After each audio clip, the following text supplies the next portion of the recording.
बंदी छोड़ सतगुरु रामपाल जी महाराज जी की जय हो। परमपिता परमेश्वर जी की आप सभी प्यारी आत्माओं को मुझ पवन दास का सत्साहिब। पुण्यात्माओं, आप सभी को पता है कि परमपिता परमेश्वर जी ने 4-5 व्हाट्सएप पे शंका समाधान नाम से ग्रुप बनवा रखे हैं। ऐसे ही शंका समाधान ग्रुप नंबर 1 में आज एक किसी भगत भाई का, जो कि राजस्थान के टोंक से हैं,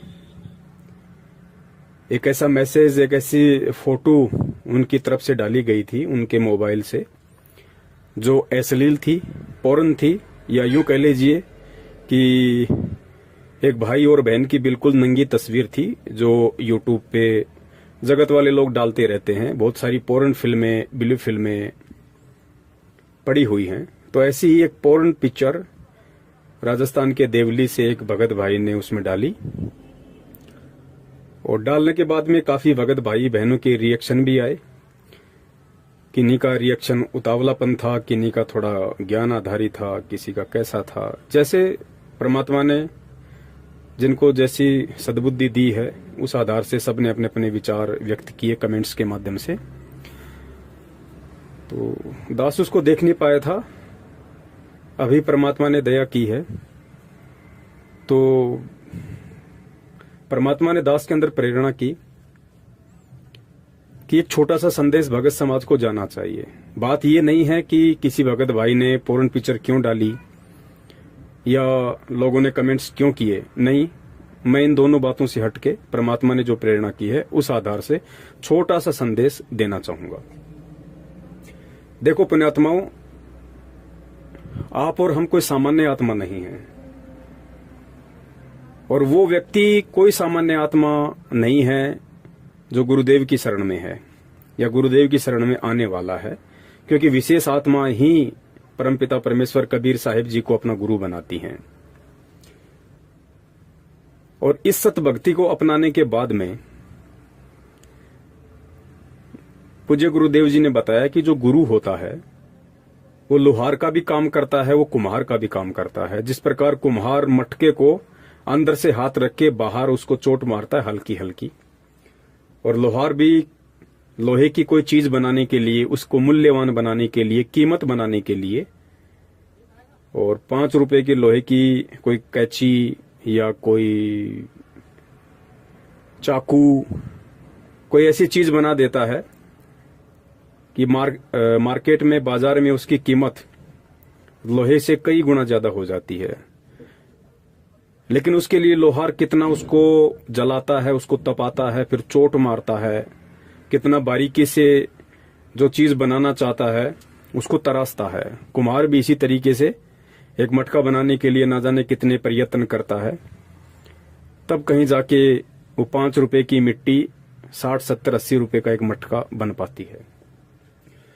तो हम सब उस लोहार के लोहे की तरह हैं, हम सब उस कुम्हार के मिट्टी की तरह हैं। हमारा गुरु उस कुम्हार की तरह है, हमारा गुरु उस लोहार की तरह है, हमारा गुरु उस सुनार की तरह है। और ये भक्ति सीढ़ी दर सीढ़ी आगे चढ़ने की एक प्रक्रिया है। एक दिन में कोई भगत नहीं बन जाता, इस बात को परमात्मा भी जानते हैं, आप और हमें भी जान लेना चाहिए। तो काफी वर्षों से हम में से बहुत सारे भगत भाई बहन, कोई 2-4 से, कोई 5 वर्ष से, कोई 2 वर्ष से, कोई 6 वर्ष से, कोई 10 वर्ष से, कोई 15 वर्ष से परमपिता परमेश्वर सतगुरु रामपाल जी महाराज जी की शरण में है, भक्ति कर रहा है। आज से पहले उस किसी भी ग्रुप में ऐसी कोई भी भद्दी पोस्ट या भद्दा चित्र किसी ने नहीं भेजा। आज क्यों भेजा, हमने यहां पे विचार करना चाहिए, क्यों भेजा। हालांकि मैं उस भगत भाई को अच्छे से जानता हूं जिनके मोबाइल से वो पोर्न पिक्चर भेजी गई है, और मैं ये भी जानता हूं कि उनकी उम्र तकरीबन 60 साल से या 60 साल के आसपास होगी, 50 से 60 के बीच में, और वो भाई सरकारी नौकरी करता है, ड्राइवर है। उनके विचारों से मैं भली भांति परिचित हूं। वो कभी भी ऐसी हरकत नहीं कर सकते, कभी नहीं कर सकते वो। तो हो सकता है गलती से, क्योंकि आप भी जानते हो बच्चों के पास में भी मोबाइल काफी समय रहता है, छोटे बच्चों के पास भी। और नेट पे आप लोग जानते ही हो दुनिया वालों ने कितनी गंदगी फैला रखी है, या वैसे भी हम कोई वीडियो देखते हैं, गुरुजी का सत्संग भी देखते हैं, तो सतलोक आश्रम मैनेजमेंट हरियाणा वालों ने वैसे भी अपने सभी यूट्यूब चैनलों को मोनेटाइज करवा रखा है, एडवर्टाइजमेंट के लिए, पैसा कमाने के लिए उनको पंजीकृत करवा रखा है यूट्यूब से। तो बीच बीच में ऐसे भद्दे और अश्लील गंदे वीडियो चित्र आते रहते हैं। तो हो सकता है किसी नादान बच्चे के हाथ से गलती से यूट्यूब चलाते समय, फेसबुक चलाते समय या गूगल चलाते समय ऐसे कोई पिक्चर वगैरह ग्रुप में डल गई होगी, क्योंकि मैं उस भाई के विचारों से अच्छे से परिचित हूं। अब सवाल है पिक्चर क्यों डली, उस ग्रुप में पिक्चर क्यों डली? पुण्यात्माओं, ये हमारी परीक्षा होती है, ये हमारी परीक्षा होती है। परमपिता परमेश्वर ना जाने कितने बहाने बनाते हैं, कितने यत्न करते हैं, कितने कारण बनाते हैं, और परमात्मा अपने बच्चों को चेक करते हैं कि मेरी भक्ति का इनके ऊपर कितना असर हुआ। काल ने इनके ऊपर असंख्य युगों से जो तीनों गुणों का दबाव डाल रखा है, और मैंने आके पिछले 27 वर्षों से इतना ज्ञान दिया, सत भक्ति मंत्र दिए, वो कुनीन रूपी दवाई दी जो किसी भी रोग को जड़ से समाप्त कर सकती है। तो मेरे सत्संग रूपी कुनीन का मेरे बच्चों के ऊपर काल भगवान के तीनों गुणों को काटने का कितना असर हुआ है, ये परमेश्वर चेक करते हैं। मैं ये नहीं कहना चाहता कि गुरुजी की प्रेरणा से उस भाई के द्वारा या किसी बच्चे के द्वारा वो भेजा गया होगा, नहीं। इस ग्रुप के अंदर वो अश्लील पिक्चर डलना ही डलना था, क्योंकि वो योग था, संयोग था, उसको कोई काट नहीं सकता था। लेकिन उसी बहाने परमात्मा ने अपने बच्चों की परीक्षा भी लेनी थी। जिस प्रकार बरवाला कांड और करोथा कांड के विषय में कहा था पूज्य गुरुदेव ने कि ये जो करोथा कांड था ये काल भगवान का झकझोल था, काल भगवान की साजिश थी। और इसी बहाने परमात्मा ने भी अपने बच्चों की परख कर ली कि मेरे हीरे कितने कच्चे हैं और कितने पक्के हैं। तो पुण्यात्माओं, हर चीज का एक समय निर्धारित होता है, हर घटना का घटित होना पहले से निर्धारित होता है। तो ये पिक्चर उस ग्रुप में डलनी थी, लेकिन इसी बहाने परमात्मा ने, क्योंकि उन ग्रुपों में सत्सेवक जुड़े हुए हैं, और इस समय यदि परमपिता परमेश्वर जी के ज्ञान आधार से पृथ्वी पे यदि कोई चल रहा है, पूरी पृथ्वी पे सतगुरु रामपाल जी महाराज जी के तत्व ज्ञान को आधार बना के, उनके वचनों पर, उनकी शिक्षाओं पर यदि सही तरीके से कोई चल पा रहा है, तो इसमें कोई अतिशयोक्ति नहीं है कि वो आत्माएं सिर्फ और सिर्फ पूरे विश्व में सत्सेवक ही हैं, ओनली सत्सेवक। तो पुण्यात्मा, गुरुदेव ने बताया कि जो बच्चा स्कूल में जाता है ना, नियम भी उसी के ऊपर लागू होते हैं, ड्रेस कोड भी उसी बच्चे के ऊपर लागू होता है, डिसिप्लिन भी उसी बच्चे के ऊपर लागू होता है, होमवर्क नहीं किया तो पिटाई भी उसी बच्चे की होती है जो स्कूल में एडमिट होता है। और जो बच्चा बाहर गधे के ऊपर बैठ के मजे ले रहा होता है, टीचर उसको कुछ नहीं कहता। तो सत्सेवकों के ग्रुप में ही ये पिक्चर क्यों डली? क्योंकि उन ग्रुपों में ज्ञान आधारी आत्माएं जुड़ी हुई हैं, और परमेश्वर ने उस पिक्चर के माध्यम से अपने बच्चों के हृदय को, आत्मा को, भाव को, आचार को, विचार को, उनके चरित्र को, उनके देखने के नजरिए को, दृष्टिकोण को परमेश्वर ने चेक करना कि देखता हूं मेरे बच्चों के अंदर अभी भी इन गंदे चित्रों को लेकर या गंदी कहानियों को लेकर, गंदे वीडियो को लेकर अभी भी उनके अंदर इस काल भगवान के तीनों गुण ही झलकते हैं, या मेरे से जो इन्होंने तत्व ज्ञान लिया है उस आधार से इनके ऊपर कोई असर होता है या नहीं होता है। तो ये परमेश्वर ने चेक करना है, क्योंकि इसी प्रकार परमात्मा हमें चेक करेंगे। हमें परमात्मा ठोकर मार मार के लोहार की तरह चोट मार मार के, कुम्हार की तरह चोट मार मार के ऐसे ही हमें पकाएंगे, ऐसे ही हमें परमात्मा तैयार करेंगे। मालिक को तो मालूम है उन सब बातों का कि इनके अंदर अभी तीनों गुणों का कितना प्रभाव है और मेरे ज्ञान का कितना असर है, वो तो अंतर्यामी है। लेकिन परमेश्वर ऐसी घटनाओं को जन्म देके, अंजाम देके, जो पहले से निर्धारित थी, परमेश्वर आप और हम में अपनी बुद्धि का, अपने विचारों का, अपने चरित्र का परमेश्वर आकलन करवाना चाहते हैं कि बच्चों तुम भी देखो कि अभी तुम्हारे अंदर कितना कच्चापन है और कितना पक्कापन है। तो जो गंदी पिक्चर ग्रुप में डाली गई उसके ऊपर हमें ज्यादा तीखे कमेंट्स नहीं करने थे। क्यों नहीं करने थे? क्योंकि अब हमें परमेश्वर ने इतना अनमोल ज्ञान देके और सब कुछ समझा दिया, इस आत्मा का भेद समझा दिया, शरीर का भेद समझा दिया। अरे सबको पता है कपड़े के नीचे सभी नंगे हैं। एक इंसान के अलावा ऐसा कौन सा प्राणी है जो अपना शरीर ढकता है, अपने गुप्तांगों को ढकता है? कोई नहीं ढकता।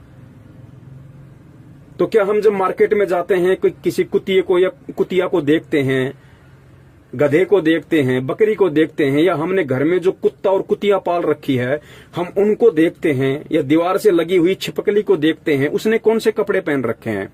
उनके भी तो गुप्तांग हैं। उनको देख के हम रिएक्शन क्यों नहीं करते? उनको देख के हमारे अंदर वो भाव उत्पन्न क्यों नहीं होते? तो पुण्यात्माओं, हमें इन चीजों को समझना पड़ेगा। चाहे कोई जानबूझ के डाले या चाहे किसी से गलती से ऐसे वीडियो या कमेंट्स या फोटो डल जाएं, लेकिन हम भगत हैं, भगत को संभावी होना पड़ेगा परमेश्वर के ज्ञान आधार से। हमारे लिए उन चीजों का कोई औचित्य नहीं है। ग्रुप में चाहे नंगा गधे का चित्र डालो, चाहे नंगा किसी बहन का चित्र डालो कोई, या चाहे नंगा किसी भाई का चित्र डालो, हमारी दृष्टि ये हो जानी चाहिए कि चाहे वो बहन या भाई है, उसके जो गुप्तांग हैं वो केवल शरीर के मलमूत्र को बाहर निकालने का एक साधन मात्र है। जिस प्रकार गुरुजी ने एक सत्संग में बताया कि दो दोस्त थे, वो रामायण देखने गए। तो रामायण में क्या था कि राम भी लड़का बना हुआ था और सीता भी लड़का ही बना हुआ था, लेकिन उस लड़के ने पोशाक लेडीज वाली पहन रखी थी, मेकअप कर रखा था। वक्स पे उसने कुछ ऐसे बोल वगैरह लगा रखे थे, ऐसा लगे कि जैसे उसके स्तन हो, उसकी दूधी हो। बाल उसने बड़े बड़े नकली लगा रखे थे, मेकअप कर रखा था। तो जो साथी था, जो पहली बार गया था, उसने कहा, रे देखो ये सीता के रोल वाली जो लड़की कितनी सुंदर है, ये तो हूबहू सीता जैसी लगती है। और कुछ उसके मन में विकार भी आए उस लड़की को देख के। तो साथी ने कहा, रे भाई ये लड़की नहीं है, ये लड़का है। बोला, भाई नहीं, ऐसा थोड़ी हो सकता है, देख आंखों के सामने है। आप कह रहे हो लड़का है, आंखों के सामने दिख नहीं रही आपको, डिफरेंस नजर नहीं आ रहा। उसने कहा, रे भाई इसने मेकअप कर रखा है, इसने लड़की वाले ये कपड़े, आभूषण, बाल वगैरह ये सब कुछ कर रखा है, ये लड़की नहीं है। लेकिन उसको जची नहीं। बोला, भाई ऐसा नहीं हो सकता, ये तो लड़की है भाई, और देख कितनी सुंदर है। तो उसका भ्रम निवारण करने के लिए रामायण खत्म होने के बाद दोस्त उसको उस कमरे में ले गया जहां पे वो सीता का रोल कर रहा लड़का अपने वस्त्र वगैरह, अपना मेकअप वगैरह उतारता था। तो वहां गए और उसकी आंखों के सामने जब उस लड़के ने बाल उतारे, कानों से कुंडल उतारे और अपनी छाती के ऊपर जो बोल लगा रखी थी या कोई भी ऐसी वस्तु लगा रखी थी, ऐसा लगे कि जैसे उसकी दूधी है। तो जब उसकी आंखों के सामने उसने सारे कपड़े उतारे और जब हाथ मुंह धोया और जब वो लड़का सामने खड़ा हुआ दिखाई दिया तो उसका भ्रम टूटा। अरे भाई, वास्तव में मैं तो भ्रमजाल में था, ये तो वास्तव में लड़का है भाई। और दूसरे दिन जब फिर वो रामायण देखने गए तो गुरुजी ने कहा कि वही लड़का वापस वही आभूषण पहन के, वही हार श्रृंगार करके, वही मेकअप करके, सीता वाला वही बोल वगैरह लगा के और रामायण के मंच पे आ गया। लेकिन उस दिन उस लड़के के मन में जरा भी कोई विकार या विक्षेप नहीं आया और ना ही ये भाव आया कि ये लड़की है, क्योंकि उसने हकीकत अपनी आंखों से देख ली थी कि ये लड़की नहीं, लड़का है, इसने केवल मेकअप कर रखा है। तो पुण्यात्माओं, गुरुजी ने बताया कि बच्चों ठीक इसी प्रकार इस काल भगवान ने इस एक आत्मा को दो आवरण पहना रखे हैं। एक ही आत्मा को एक पुरुष का आवरण पहना दिया और एक को स्त्री का आवरण पहना दिया, और तीनों गुणों के प्रभाव से हमारे को ऐसा बांध के रख दिया है कि हम इस भेद को डिफरेंशिएट नहीं कर पा रहे, हम इस अंतर को मिटा नहीं पा रहे थे। लेकिन पुण्यात्माओं, आज तो गुरुदेव ने हमें ज्ञान दे दिया आज परमेश्वर ने हमें आत्मा से लेके परमात्मा तक सारा भेद बता दिया, आत्म ज्ञान करवा दिया, परमात्म ज्ञान करवा दिया। अब तो हमारे जानने का समय है। और ऐसे समय में यदि हम इस तरह का रिएक्शन उन चीजों को लेके करेंगे, ठीक है, उस भाई ने अगर अपने मोबाइल से पिक्चर डाली है या डल गई, तो हमारा रिएक्शन कुछ और होना चाहिए था, थोड़ा प्यार से, कि भाई हो सकता है गलती से डल गई होगी, लेकिन आगे से भगत जी ध्यान रखिए। हो सकता है हमें उसको फोन करना चाहिए था, ग्रुप में कमेंट्स करने के बजाय। अगर गलती से उससे वो फोटो डली होगी, और जिन जिन आत्माओं ने उस फोटो के ऊपर जैसे जैसे कमेंट्स कर दिए, उसके बाद जब वो भाई उन कमेंट्स को पढ़ेगा, तो सोचो उस आत्मा के ऊपर क्या बीतेगी कि मेरे भगत भाई परमात्मा से ज्ञान लेने के बाद इतना सा धैर्य नहीं रख पाए, इतना सा संतोष नहीं रख पाए, कम से कम मुझे फोन कर लेते या मेरा स्पष्टीकरण देख लेते एक बार इस ग्रुप में कि भाई मैंने जानबूझ के डाला है या मेरे से गलती से डल गया, उसके बाद कोई रिएक्शन करते। पुण्यात्माओं, परमेश्वर जी ने हमें क्या ज्ञान दिया, परमेश्वर हमें क्या बनाना चाहते हैं, और हम उस ज्ञान को किस तरीके से ले रहे हैं, और हम क्या बनने की दिशा में आगे बढ़ रहे हैं। पुण्यात्माओं, हमारी स्थिति इन गुप्तांगों को लेके एक 2 या 5 वर्ष के बच्चे जैसी हो जानी चाहिए। जिस प्रकार एक 2 साल का या 5 साल का बच्चा अपनी माँ के साथ नहाने के लिए जिद करने लग जाए, तो माँ उस बच्चे को बाथरूम में अंदर ले लेती है, और माँ यदि निवस्त्र होके नहा रही है तो बच्चे को भी निवस्त्र करके नहलाती है। लेकिन उस बच्चे का ध्यान अपनी माता या बहन के गुप्तांगों पे नहीं जाता है। क्यों नहीं जाता? क्योंकि वो बच्चा विकार रहित होता है, उसके ऊपर तीनों गुणों का प्रभाव नहीं होता। उस समय तो स्वाभाविक नहीं होता, क्योंकि 12 साल के बच्चे के ऊपर इन गुणों का इतना प्रभाव नहीं होता। 12 साल के बाद में उस बच्चे के ऊपर प्रभाव होना शुरू होता है। और धर्मशास्त्रों के अनुसार यमराज भी 12 वर्ष तक के बच्चे को किसी भी कुकृत्य के लिए वो सजा नहीं देता है जो सजा 12 साल के उपरांत किसी व्यक्ति को उस कुकृत्य के लिए मिलती है। क्योंकि वेदों में 12 साल तक के बच्चे को नादान अबोध कहा जाता है, उसको क्षमा दान दिया जाता है। तो पुण्यात्माओं, उस समय तो वो नादान बच्चा, अबोध बच्चा, इसलिए उसके ऊपर विकार हावी नहीं। लेकिन आज तो हमें परमेश्वर ने तत्व ज्ञान दे दिया पुण्यात्माओं। अब हमें इन विकारों को लेकर नादान हो जाना चाहिए, अबोध हो जाना चाहिए, और हमारे बोलने का तरीका, किसी भी चीज को देखने का दृष्टिकोण एक भगत के जैसा होना चाहिए। गुरुदेव ने तो यहां तक कहा है कि मानुष्य देवता किया करत न लाइवार, कि इस ज्ञान के माध्यम से आपको अपने शरण में लेते ही पुण्यात्माओं मैं आपको आम इंसान से देवता की कैटेगरी में खड़ा कर देता हूं। लेकिन पुण्यात्माओं, हमें देवता तक ही संतुष्ट नहीं रहना है। फिर गुरुदेव ने बताया कि देवलोकों में भी यही आग लगी हुई है, वहां भी अर्धनग्न डांस, वासना, सब कुछ यही रोग। हमें तो देवताओं से ऊपर उठ के हंस बनना है, हंस। और वो प्रक्रिया हमसे परमात्मा यही अपनवाएंगे। हंस भी परमात्मा हमें यही पृथ्वी लोक पे बनाएंगे। तो सबसे पहले तो देखो, हम बार बार कहते हैं एक दूसरे को कि भगत के 5 गुण होते हैं, भगत के 5 लक्षण होते हैं, शील, संतोष, अक्षमा, धैर्य, विवेक।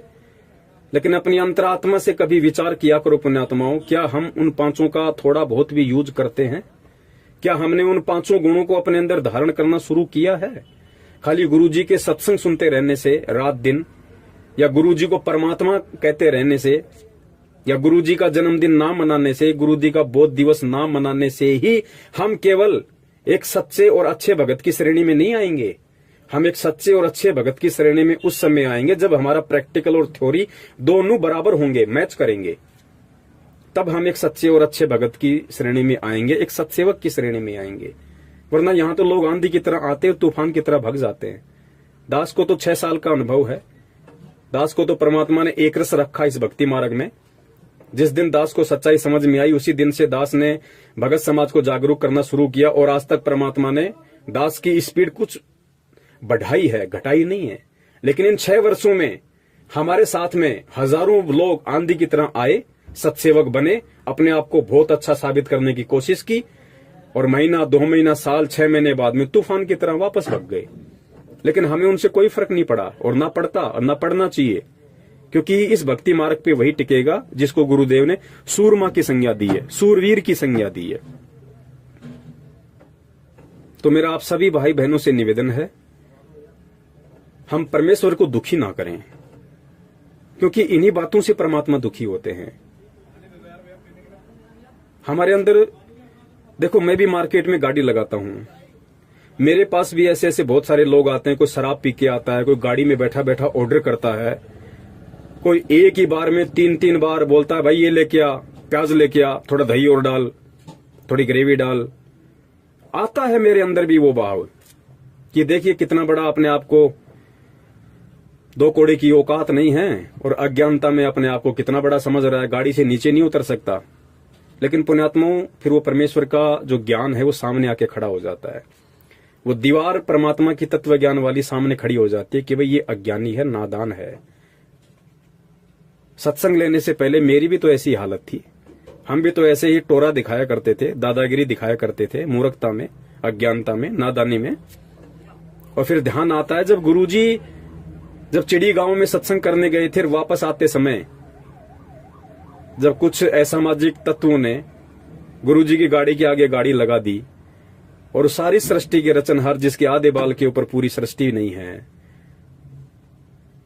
उसको कह रहा है कि कान पकड़ उठक बैठक निकाल। तो उस समर्थ परमेश्वर ने कान पकड़े, उठक बैठक निकाली। बोल दोबारा इस गांव में सत्संग करने नहीं आऊंगा। हाँ भाई, इस गांव में सत्संग करने नहीं आऊंगा भाई, माफी दे दे, आज के बाद नहीं आऊंगा। तो ये सारी बातें फिर याद आती हैं, और याद आती हैं तो फिर परमात्मा चेतना देते हैं कि भाई तेरी औकात क्या है, तेरी क्या बुनियाद प्राणी, तेरी औकात क्या भाई। अरे मैं चाहूं तो राजा को उंगली पे नचा दूं। परमेश्वर कहते हैं कि मैं चाहूं तो राजा को उंगली पे नचा दूं, और तुम्हारी औकात अपनी औरत को, अपने बच्चों को उंगली पे नचाने की नहीं है, और फिर भी तुम अपने आप में घमंडी बने फिरते हो, तुम अपने आप में अहंकार को लादे फिरते हो। तो पुण्यात्माओं, हमें कितना अधीन, कितना विनम्र, कितना इस परमेश्वर के ज्ञान को आधार बना के हमने हंस बनना होगा। ठीक है, शुरू में नहीं होता, एक बार में नहीं होता। सत्संग सुनते रहने से भी कई बार बातें हमारे दिमाग के ऊपर से निकल जाती है।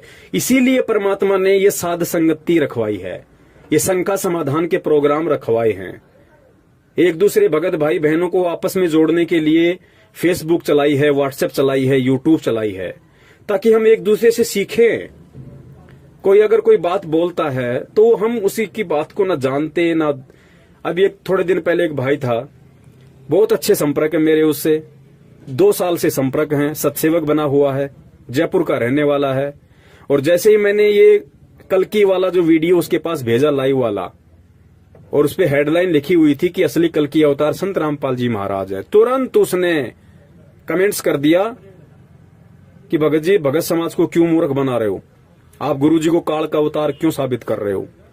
अब बताओ, मैंने माथे में 3 थप्पी खाई, मैं क्या कहूं अब उस भाई को। तो मैंने उसको यही कमेंट्स में लिख के भेजा कि भैया, परमेश्वर के ज्ञान आधार से मुझे ऐसा लगता है कि पढ़े लिखे अंधे ऐसे ही व्यक्तियों को कहा जाता है जो व्यक्ति पैकेट को खोले बिना ही अपना मत प्रकट कर देते हैं कि इस पैकेट में क्या है। ऐसे व्यक्तियों को ही पढ़ा लिखा अंधा कहा जाता है। उसके बाद उसका कोई जवाब नहीं आया, क्योंकि फिर उसने वीडियो देखा होगा, और वीडियो देखा होगा तो उसके समझ में आ गया होगा कि पवनदास कौन से कल्कि की बात कर रहा है। तो पुण्यात्माओं, हमें बहुत सोचना पड़ेगा, बहुत समझना पड़ेगा। खाली भगत नाम रखवा लेने से या अपने नाम के आगे पवन दास लगाने से या और कोई दास लगा लेने से हम केवल भगत नहीं बन जाएंगे, दास नहीं बन जाएंगे। परमेश्वर कहते हैं कि दासा तन नेड़े नहीं और नाम धरावे दास। भाई, पानी के पिए बिना कैसे बुझेगी प्यास। प्यासा आदमी जब तक पानी नहीं पिएगा तो प्यास नहीं बुझ सकती। इसी प्रकार पुण्यात्माओं, जब तक हम परमेश्वर के सत्संगों को सुन के उनके एक एक वाणी पे, एक एक शब्द पे, दोहे पे, शब्दों पे अमल नहीं करेंगे और फिर अपने जीवन में उन वाणियों को नहीं उतारेंगे, तब तक हम भगत 7 जन्म में भी नहीं बन सकते, चाहे हम कितनी ही बड़ी बात क्यों ना कर लें। तो मेरी आप सभी से विनती है कि अब हमने बहुत कुछ सोचना पड़ेगा, समझना पड़ेगा, परमेश्वर के ज्ञान को आधार बनाना पड़ेगा। खाली कहने सुनने से बात नहीं पड़ेगी। गुरुजी कहते हैं भाई ये कहने सुनने का नहीं, ये तो कर पाड़ने का मार्ग है, कर पाड़ने का। तो पुण्यात्मा अब हमने कर पाड़ना होगा, गुरुजी के शब्दों को अपने लाइफ में अमल करना होगा भाई, अपने जीवन में उसको चरितार्थ करना होगा। फिर देखना उनका रिएक्शन, फिर देखना तुम्हें खुद महसूस होगा कि हाँ मैं कितना भगत बनता जा रहा हूं, मेरे अंदर कितनी भक्ति प्रवेश हो रही है। आंखों से दिखाई देगा, आंखों से। क्योंकि बीमार व्यक्ति के अंदर यदि वो गोली दवाई यदि मुंह से या इंजेक्शन से यदि अंदर नहीं जाएगी तो गुरुजी कहते हैं कैसे असर करेगी उस रोग के ऊपर, कैसे अटैक करेगी। तो गुरुजी कहते हैं कि इन कानों के माध्यम से ये जो सत्संग रूपी दवाई है इसको अंदर जाने दो पूरा, तब जाके ये अंदर रिएक्शन करेगी। तो मेरा तो आप सभी भाई बहनों से जो भी इस ऑडियो को सुन रहे हैं, मेरी हाथ जोड़ के आप सभी से यही मेरा निवेदन है, मेरी प्रार्थना है। सतसेवक एक ग्रुप या सतसेवक नाम यदि किसी भगत के पहले परमात्मा ने रखवाया है तो बहुत सोच समझ के परमेश्वर ने रखवाया है। या तो अपने नाम के आगे सतसेवक लगाओ मत अभी, और अगर सतसेवक लगाना शुरू कर दिया है तो मेरा निवेदन है कि परमेश्वर की जो सोच थी, परमेश्वर की जो प्रेरणा थी, जिस आधार से उन्होंने सतसेवक वर्ड को हम भक्तों के ऊपर लागू करके और काल एजेंट सतलोक आश्रम मैनेजमेंट हरियाणा से हमारे को डिफरेंट किया, अलग किया है कि सतसेवक कौन है और मैनेजमेंट कौन है।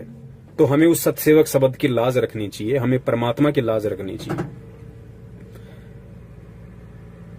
बाकी तो जो जैसा करेगा वैसा उसको मिलना ही है, ये तो अटल विधान है भाई। जबरदस्ती का मार्ग है नहीं, ना परमात्मा जबरदस्ती करेगा। समझा परमात्मा ने लाखों बार दिया, फिर भी नहीं समझ में आया, कोई कमी रह गई तो परमात्मा ने अपने सतसेवक बच्चों को खड़ा कर दिया। आज व्हाट्सएप पे, यूट्यूब पे, फेसबुक पे धूम मची हुई है, वीडियो की, ज्ञानाधारी वीडियो की, हर चीजों की कोई कमी नहीं है। एक एक शब्द अगर देखा जाए, सोचा समझा जाए तो हीरे मोती लाल के समान है, कोई कमी नहीं, ना किसी वीडियो में, ना किसी ऑडियो में, ना किसी संदेश में। अब भी अगर कोई कमी रहेगी तो फिर हमारे अपने विचारों की रहेगी, हमारी अपनी सोच और समझ की रहेगी। उसमें परमात्मा दोषी नहीं होंगे, फिर हम खुद ही दोषी होंगे। तो आगे से हम ध्यान रखें, मैं भी, आप भी। यदि ऐसी कोई घटना फिर से घटित हो जाती है तो हमने किसी बात का कोई बतंगड़ नहीं बनाना। डाल दिया, डालने वाले ने डाल दिया। अब जिस व्यक्ति का काम ही कूड़ा करकट करने का है वो करेगा, आप उसके साथ में कब तक जिदोगे, कब तक लड़ोगे, कब तक बहस करोगे? क्या यही करते रहोगे आप? गुरुदेव ने कहा कि आप आगे बढ़ जाओ, आप उसको क्रॉस कर दो। जो उस कूड़े के पास ठहरेगा उसको बदबू आएगी, तुम्हें कहां बदबू आएगी? तुम उसको अनदेखा करो, आगे बढ़ो। भाई हम रास्ते से जा रहे हैं, कोई कसाई बकरा काट रहा है, कोई शराबी शराब पी रहा है, कोई गाली देने वाला गाली दे रहा है, कोई शराब की दुकान पे शराब पी रहा है, कोई बेच रहा है, तो क्या हम उनसे लड़ने लग जाएं कि तू क्यों बेच रहा है? तेरे अंदर इतनी भी बुद्धि नहीं है। हम क्या करते हैं, हम चुपचाप निकल जाते हैं, हम देखते नहीं, उनकी तरफ ध्यान ही नहीं देते। तो ग्रुप में यदि ऐसी कोई घटना घटित हो जाती है, ऐसी कोई यदि वीडियो या पिक्चर गलती से किसी से डल जाती है, या कोई मंदबुद्धि व्यक्ति जानबूझकर भी डाल देता है, तो हमने उस चीज को ज्यादा नहीं उधेड़ना है। क्योंकि अगर गोबर में अगर लकड़ी करोगे तो उसमें से बदबू आएगी। तो हम आगे बढ़ जाएं बस। गुरुजी कहते हैं जीवत मुक्ता शोक हो आशा तृष्णा खंड, और मन के जीते जीत है क्यों भर में ब्रह्मंड। हमने इस ज्ञान को आधार बना के सतगुरुदेव जी के आशीर्वाद से, उनसे भीख मांगते हुए हमने अपने मन को जीतने की कोशिश करनी है। हम दुनिया को नहीं जिता सकते, दुनिया को नहीं जीत सकते, और ना हमें जीतना है, ना किसी को जिताना है। हम खुद यदि उन चीजों पे काबू प्राप्त कर लेंगे तो सोचो हम जीत गए, हम परमेश्वर की परीक्षा में सफल हुए। परमात्मा सब देख रहा है, कौन जानबूझ के कर रहा है, कौन अनजाने में कर रहा है, उसी अनुसार उसको आने वाले समय में उसका रिजल्ट मिलेगा। बस इतनी सी बात है, संदेशा देना हमारा काम है। ऐसी कोई घटना यदि घटित होती है हमारी आंखों के सामने, और यदि हमें उचित लगता है तो एक प्यारा सा मैसेज हमें जरूर छोड़ना है, और ऐसा मैसेज छोड़ना है कि दूसरे भगत भाई बहनों को भी अच्छा लगे, उनको भी एक मैसेज जाए कि हाँ भाई, मैं भी अगर नेक्स्ट टाइम कभी अगर किसी को कोई संदेश दूं, कोई मैसेज दूं, तो मैं भी इन शब्दों का प्रयोग करूं ताकि सबके ऊपर उसका सकारात्मक असर हो। तो इन्हीं शब्दों के साथ दास अपने विचारों को विराम देता है। मेरा मकसद यहां किसी भाई बहन के कमेंट्स को लेके उनसे नाराज होते हुए प्रतिक्रिया देना नहीं था। इस चीज को दिलो दिमाग से आप जी निकाल देना। परमात्मा की प्रेरणा से मेरा मकसद इस ग्रुप के सभी भाई बहनों को परमेश्वर की प्रेरणा से, उनके आशीर्वाद से एक संदेश देना था कि अभी हम इस भक्ति मार्ग में कहां हैं और हमें कहां पहुंचना है। उसके लिए हमें हमारी सोच को, हमारी बुद्धि को, हमारे विचारों को कितना परिपक्व करना पड़ेगा, गुरु जी के ज्ञान को कितना आधार बनाना पड़ेगा, तब हम उन चीजों को अचीव कर पाएंगे, अन्यथा नहीं। सत साहिब, जय हो बंदी छोड़ की। बंदी छोड़ सतगुरु रामपाल जी महाराज की जय हो। सत साहिब।